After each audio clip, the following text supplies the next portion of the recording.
among the tables. I moved toward the restroom, where I last laid eyes on Sarah. The man who helped us manage the long line is still here, tucking tips into his pocket with a gap-toothed grin. "We're missing a student," I tell him, describing Sarah's blue eyes, blonde ponytail, green bow. The man shakes his head and insists he hasn't seen anything out of the ordinary. "Take a look," he says, opening the door between customers to prove the room is empty. My backpack rests against the corner wall. I grab it and question him again. "She had this backpack," I shout. "She wouldn't have left it." He tilts his head as if trying to make sense of what I'm saying. "She was here, in the restroom. Where'd she go?" I'm spewing questions too fast. He shakes his head and draws his shoulders up to his ears, as if he doesn't know anything more than I do. Frustrated, I rush into the crowded kitchen without asking permission, boosting my voice over singing fry cooks and clanging plates. "Have you seen a blonde girl, 6th grade, green shirt?" Many of the employees are first-generation immigrants. With muddled expressions, they shoo me, determined to get me out of their kitchen. I don't let them stop me. I search all the way to the trash room, opening the wooden door that leads out to Decatur. Then I turn back toward the fry cooks. Waiters circle through the pickup line for orders. Again and again I ask. Again and again heads shake. No one has the answer I need. Panic clenches my jaw tight. Wiping rainwater from my forehead, I slide past piles of dishes, scanning the chaotic space with a frantic intensity. I hurry back into the dining area, slipping a bit on damp tiles.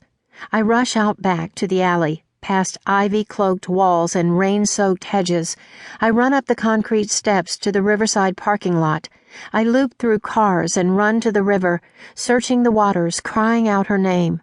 Still, no Sarah.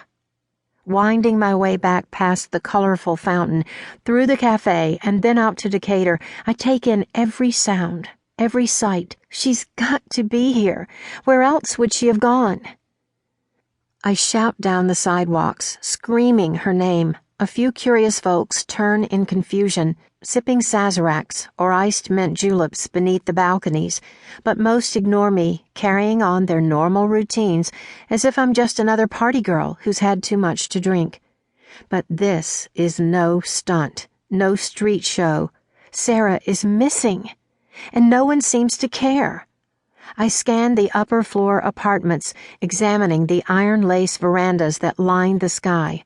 I find nothing but ferns, flowers, no Sarah. The woman with the sparrow. I race past the artists whose sketches have since been protected in plastic, sealed tight against the rain.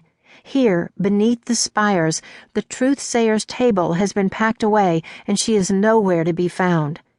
The cathedral? It's dry in there. I open the heavy doors in haste, hollering, "Sarah?"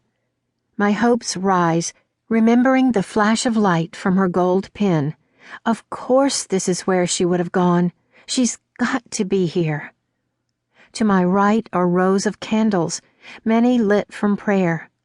As my voice bangs against the sonorous space, the flames bend around the sound.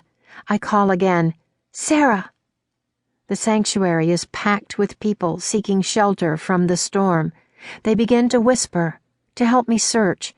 I explain my way into the gift shop, my backpack clipping others as I rush through the crowd. "I'll call Father Murphy," the shopkeeper says as she peers over her glasses to the phone. I mutter thanks and give her my cell number. She writes it down on the back of a Mother Mary postcard she's pulled from the counter. As she places her call, I don't wait. I continue moving, searching, shouting. Through the cathedral and then back outside.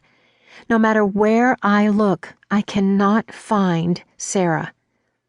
All these umbrellas. It would have been easy to miss her. Maybe she's already back at the bus. With the rain still heavy, I breathe deeply, trying to calm myself. Jackson Square is quieter now. The streets are nearly empty, but I shout to anyone within sight, calling out for a blonde girl, 12, green shirt, tiny gold cross pinned against her chest. Still, no answer.